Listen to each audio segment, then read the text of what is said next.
20 judges, 2 days, 13 categories, 39 cars. and 15 various tests. Ladies and gentlemen, welcome to the 2025 Cars.co.za Awards.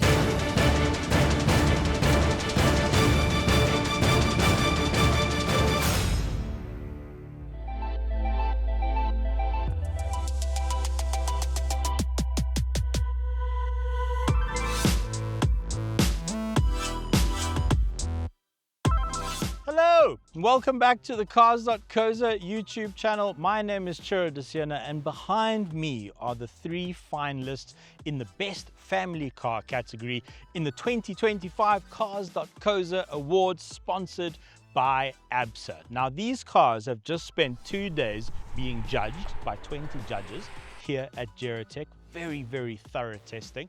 But in this video, I'm going to drive them back to back, and I'm going to give you my personal opinion on which one I think is best. Now, to find out which one actually wins the category, you'd have to wait till the announcement the end of February in 2025. Let me introduce you to the finalists. On my left, the Volkswagen Tiguan 1.4 TSI R-Line. 766,000 Rand. It's the newest car here. It was just launched. Comes with a warranty of 3 years, 120,000 kilometers, and a service plan of 5 year, 90,000 kilometers. It has a 1.4 liter turbo petrol engine. On my left, again, the Chery Tiggo 8 Pro Max 2 liter TGDI 390 Executive all-wheel drive. That's actually really what it's called. That's its whole name. It's a lot of words.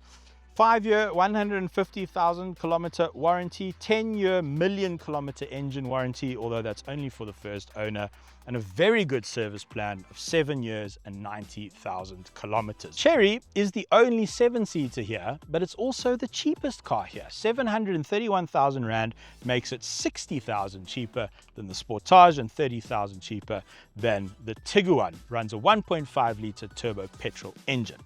And lastly, the defending champion. This is the car that won the category at our last year's awards. It is here to defend its title. It's basically the Dricus du Plessis of family cars. It is the Kia Sportage 1.6 CRDi GT Line Plus. 790,000 Rand. 5 year unlimited kilometer warranty, and a very good 6 year 90,000 kilometer service plan. Right, I think that's enough talking. I'm going to take these cars out back to back, test them all over Gerotek, and give you my opinion on which is the best one to buy.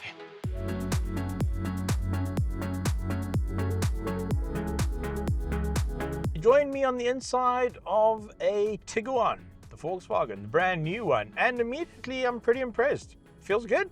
It's got a lovely sense of solidity to it. The build quality is good, the dash is nicely designed, and immediately you can tell that the car is well damped. It's got a quality suspension system. The ride quality is really good. Noise coming into the cabin is pretty minimal. It's got a proper premium feeling to it.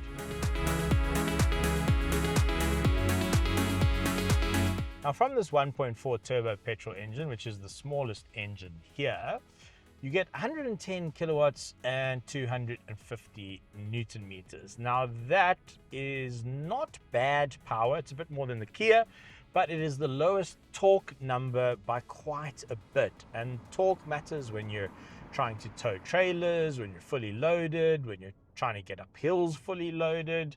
So it does have the least amount of torque. It's not a terrible amount of torque, but it is the lowest in the group. It really pales in comparison to the Chery, actually.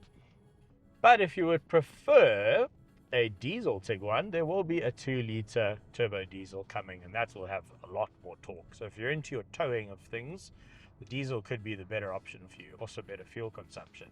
Talking about fuel consumption, Volkswagen claims 7.6 liters to 100. I'm running at 11, but I don't think that's an accurate representation of what the car can do, because this car has just been through 20 judges' hands, 2 days of judging. They drove quite enthusiastically, so the consumption's definitely higher. I think you'll probably get in the 8, 9, somewhere around there, 8, 9 to the 100. It's a pretty efficient engine. This is not a small car, really. I think if I have a critique of the suspension system, it's maybe a little firm, but it makes it quite tidy through the corners actually. Now I think there's a pretty good compromise here between comfort and sportiness. Okay, let's talk about this interior. Now, Volkswagen got a lot of backlash because they put touch-sensitive controls on the steering wheel, and nobody liked that. So they've gone back to buttons on the steering wheel, which I wholeheartedly agree with. Good move, Volkswagen. Nice work. Listen to your customers. However, the climate menu is still hidden in the screen, and the volume is still one of these like swish jobs. Actually, I don't mind that too much, but getting to the climate is a little bit annoying. I don't really want to dig in there for climate. Just give me some climate buttons, you know? So this is a complaint that quite a lot of motoring journos make quite often, is that they just want a volume knob. Just a physical knob to change the volume on the radio instead of having to faff with the menus or whatever it is. And VW were like, right, you want a knob? We'll give you a knob. Presenting the largest volume knob in the world. It's enormous. And if you push down on it, you can change your driving modes. So it's a dual purpose knob. Very clever. The weird thing about this car is it's sort of well spec'd and then also not well spec'd at the same time. So for instance, panoramic roof, you have to pay extra for, USB ports in the back, you have to pay extra for a reverse camera, you have to pay extra navigation, you have to pay extra. All of this comes as standard in the other cars. And that means that the advertised price of this Tiguan is not really what you're going to pay. It's spec'd a bit higher than that, and we'll put that price on the screen for you now. So it's a little bit difficult to compare like for like, and that's the thing that the Chinese brands do so well. They say, here's the car, here's all the things it comes with, here's the price, end of story. The Germans are still on this whole optional this, optional that kind of train, and I don't know, I think they're gonna have to move on from that business model at some point. But you do get a high level of safety equipment. You've got 8 airbags in here, 5-star Euro NCAP safety rating, ABS, EBD, and stability control. You've got adaptive distance cruise control, so it will maintain the distance to the car in front and brake if it needs to brake, and speed up if it needs to speed up, which is quite nice. You've got auto wipers and auto lights. So there is a fair amount of spec. Oh, and heated and cooled seats, which is quite a nice touch. So you see how there's some cool things as standard, but then like a camera, really? I mean, Suzuki Swift comes with a camera as standard. You know, throw a camera in, Volkswagen.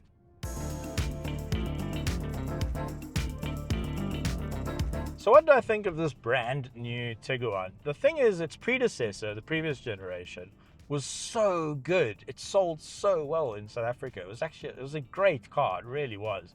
It found a lot of homes in our country and around the world. It was always going to be a bit tough to beat.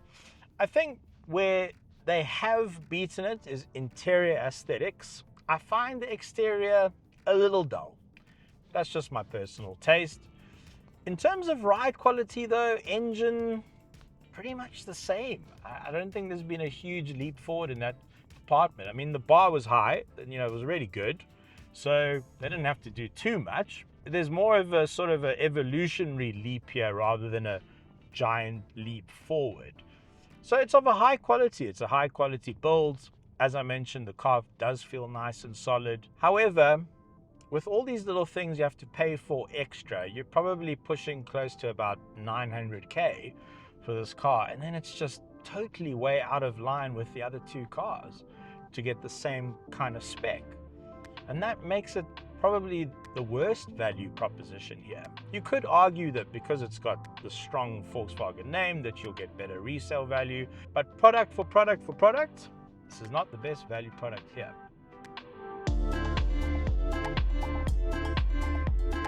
Into the Chery Tiggo 8 Pro we go. Look at that little rhyme to start us off. Didn't even plan that, it sort of came to me. Right, under the bonnet, 2-litre 4-cylinder turbo. It's the biggest engine here, and it absolutely blows the others into the weeds when it comes to power and torque. 187 kilowatts, 390 Newton meters, and that actually makes this thing pretty quick. Sheesh, that's picking up speed nicely. And that means overtaking on the highways won't be a problem, towing won't be a problem, loading this thing up with 7 people won't be a problem. Plenty power and torque. And what's really impressive is that currently it's showing the best fuel consumption figure of all 3 cars at 8.7 liters per 100 kilometers. So you get the most power and best fuel consumption. That's pretty good. That's good going, that. Now, in terms of the ride quality, the NVH, the noise, vibration, and harshness, I'm really impressed. I think this is probably the best Chinese car I've driven in terms of ride quality. It supersedes all of them, in my opinion. They've gone for a very soft setup. They are not interested in Nürburgring lap times. They want you to be comfortable. But luxury and comfort is a theme with the Chery Tiggo 8. I mean, just look at this interior. It's like Rolls-Royce kind of old Mercedes-Benz interiors. In fact, I think right now, Chery makes better interiors than Mercedes-Benz. I mean, they creak less. Plastics are all a bit better. I mean, it's all pleather, but it looks nice. It looks really nice. It looks extremely expensive. And yet, it's the cheapest car here. Let's take it on a little bit of an enthusiastic drive. Yeah, I mean, this is a wallowy old hippo, nice and soft, but you've just got so much power and torque out of the corners that it really is a lot more drivable than the other 2. Something a lot of the Chinese manufacturers get wrong is the throttle mapping. The throttle just doesn't respond as you want it to. It doesn't give you the sort of power you're asking for when you ask for it. But the throttle mapping in the Chery is bang on. They've got it right. Maybe they poached a throttle mappist from another European car brand or something. As a driving experience, I think Chery have absolutely nailed this. They've completely erred on the side of comfort, and I'm fine with that. I want my family car to be a comfortable cruiser. I'm not interested in going quickly around corners. And I think they've got the setup just right for this kind of car.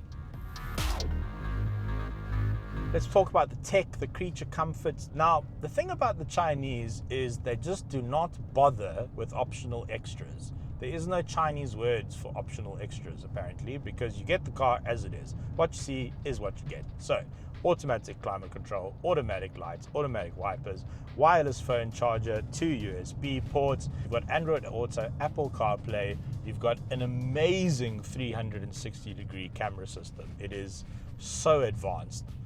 It's like a freaking drone is following you around and beaming the images onto your screen. It's really, really cool. You've got lane keep assist, lane center keeping, which is really nice as well. It doesn't have adaptive cruise control like the Tiguan does, but it does have cruise control. Overall, a very well-spec'd car. And unlike the Tiguan, you don't have to pay extra for the pano roof, don't have to pay extra for a camera.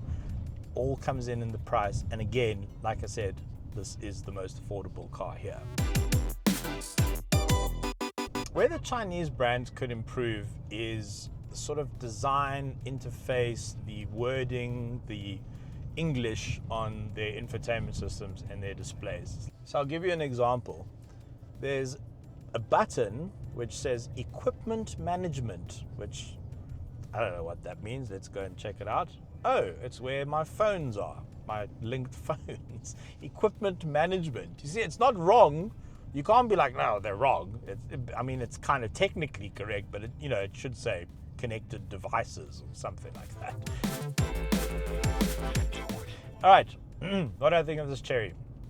So I have reviewed this car before. In fact, Jacob and I did a comparison between this and the Vel H6, which a lot of you watched and enjoyed, but we'll put a link in the description if you haven't seen it yet. And we rated this as the better car. Both of us agreed with each other. So I have a lot of experience in this car. I've always liked it. I recommend it to a lot of people. I see a lot of them on the roads. I really do rate it as not just a good Chinese vehicle, just a very good vehicle, all in all. So I think if I had to compare this to the Tiguan, I prefer this. I do.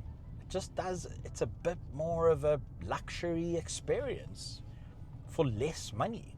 So now we have to see, is the defending champion going to win my heart and my mind? The Kia Sportage. And lastly, into the Sportage, the defending champion and the most expensive car here, 60 grand more than the Tiggo 8, and they have similar warranty and service plans. So that means that the product itself has to be really good, right? It's got to justify this extra price. Now, when it comes to optional extras, there's not many in this car. So lots of stuff happening in here: wireless charging, Android Auto, Apple CarPlay, you've got cruise control, lane center keeping, electric windows all round, obviously, electric mirrors, electric seats, auto wipers, auto lights, and the pano sunroof, all included in the price. So it's unlike the Tiguan where you have to tick a bunch of boxes and pay a bit more money.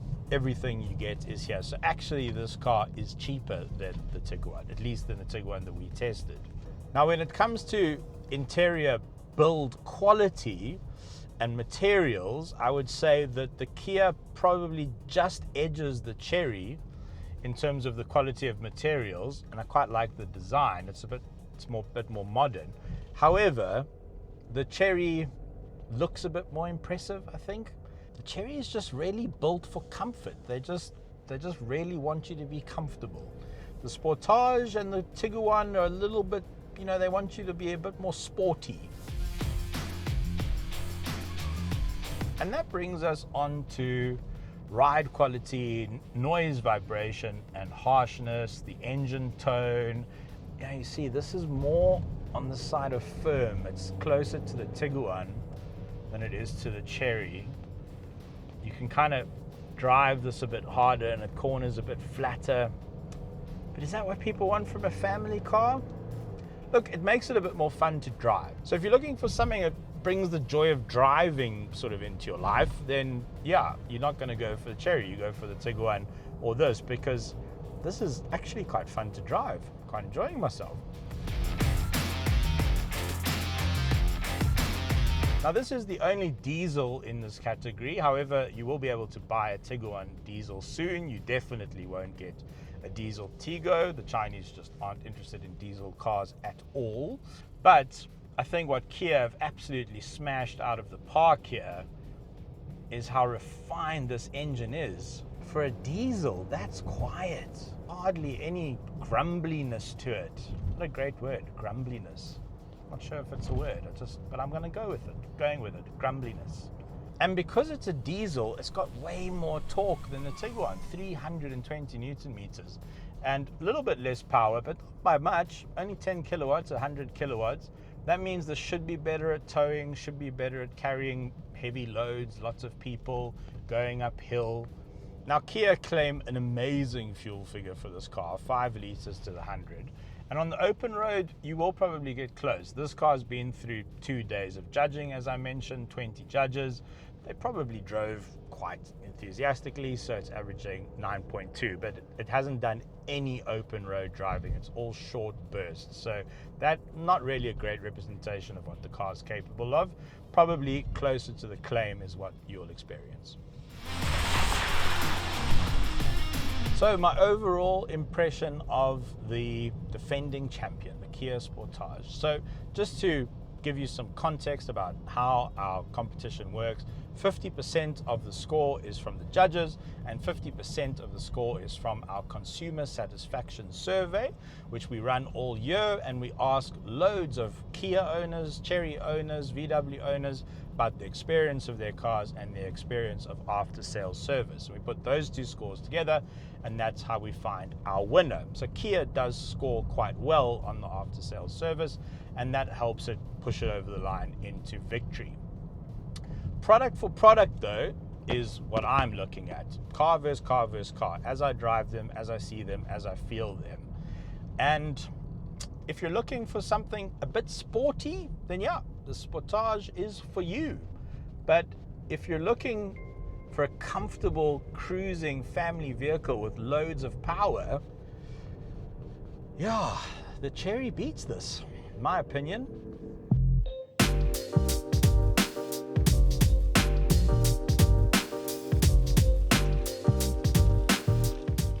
Right, the boot scene. Also, please follow our new Only Prams account. We'll put a link in the description below. Let's start with the Kia. Now, on paper, this is the smallest boot here, 571 liters. But remember that the measuring of boots is not standardized. So some manufacturers measure to the roof, others measure to, I don't know, the freaking front windscreen. So it's not a perfect science. And if you are comparing cars, you should actually just go take a look at them yourself. But this should easily pass the pram test. Yeah, that's no problem at all. Nice and wide. Couple of nice features in this boot. You've got a 12-volt socket. You can release the back seats from here. There's a little handle on both sides. And you also get a full-size 5th alloy as your spare. Car also has an electric tailgate. Right, onto the Chery. Now this is the longest car here because it is a 7-seater. 739 liters is the claim. Now it is good and wide. It'll pass the pram test.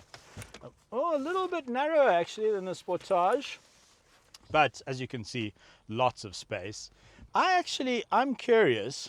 I wonder if it'll pass the pram test with the 3rd row of seats up. Let's see. Yeah, no, it's got it. That's pretty impressive. Now, you do get a spare. It's under the car though. So what I suggest is familiarize yourself with the process of getting the wheel off and the tools and all the rest of it, because you don't want to be on the side of the highway and you don't know how to get the spare wheel out. It is quite complicated when the wheel is underneath the car. Now, another quite impressive aspect of the 3rd row of seats in this car is that it has its own aircon controls. Look, you even get your own aircon knob. Look at that.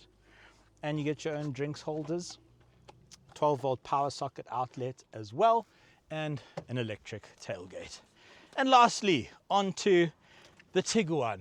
The claim here is 679 liters. Again, to my eye, it is a bit bigger than the Sportage, maybe about the same actually. Let's get this Cars.co.za pillow out the way. There we go. Right, pram test. It doesn't quite fit across. It's also about as narrow as the Tiguan. Goes in at a little bit of an angle, but obviously quite easily passes the test. Now, the Tiguan boot is quite interesting because it has a couple of nice features. You get a biscuit spare, but it's the right size. You get a tow hitch as standard. Sometimes it's a bit shy. Anyway, it's there, I promise.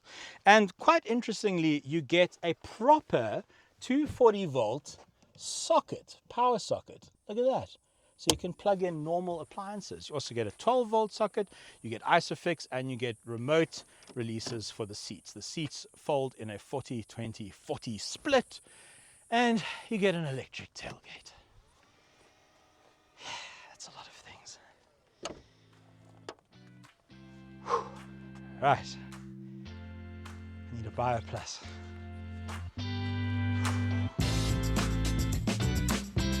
Now you can tell at Kia headquarters there were many meetings and emails about the back seats because it's just so clever back here. I mean, look at the design of the headrest, so it acts as a sort of grab handle so you can get in and out of the car a bit easier.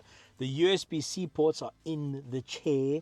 There's a little hook to hang things on. You do get your own air vents, and then my favorite feature, heated seats in the rear. That's so nice. So your kids can be all toasty on the way to school. You do get an armrest with drinks holders, and you get a proper 3rd safety belt, which comes out of the roof like that. So in terms of comfort, I'll sit in all 3 before I give them a rating, but this is good. I could actually just... Right, welcome to the back seat of the Tiggo 8 Pro Max. You get air vents back here. Now you get 2 USB ports, one's old and one's new. In the Kia you got 2 type C's, so that's quite useful actually in case you have an old cable and a new cable.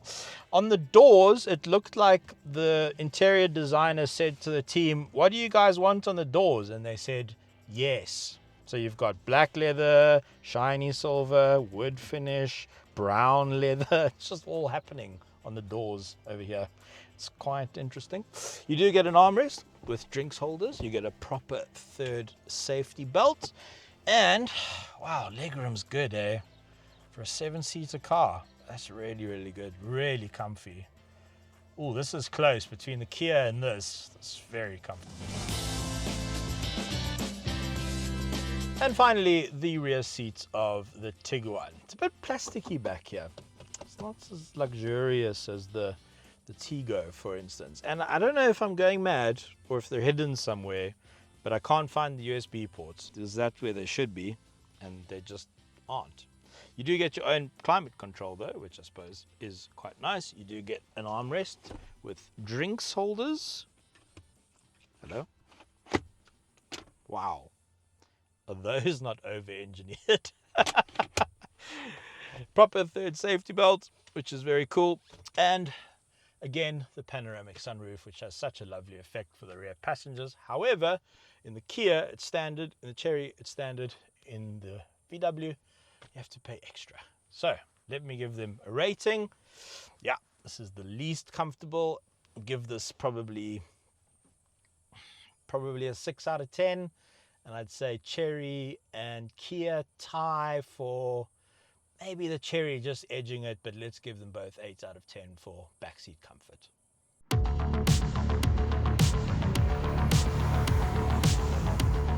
As I said in the beginning, the purpose of this video is for me to give you my opinion, to test the cars as I see them, as I feel them, as I touch them and engage with them, and give you my opinion. We're not announcing the winner in this video. For that, you'll have to wait for the Cars.co.za Awards, sponsored by ABSA Gala event at the end of February. So stay tuned to all our platforms for those announcements. But let me give you my humble opinion on these three cars.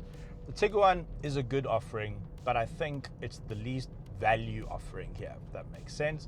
But it's good to drive. The Sportage is a bit more sporty than, say, the Tiggo, for instance. So if you're looking for something that's a bit more fun to drive, then the Sportage is maybe for you. But in my opinion, the most luxurious car here, the most premium feeling, the best riding, the best value.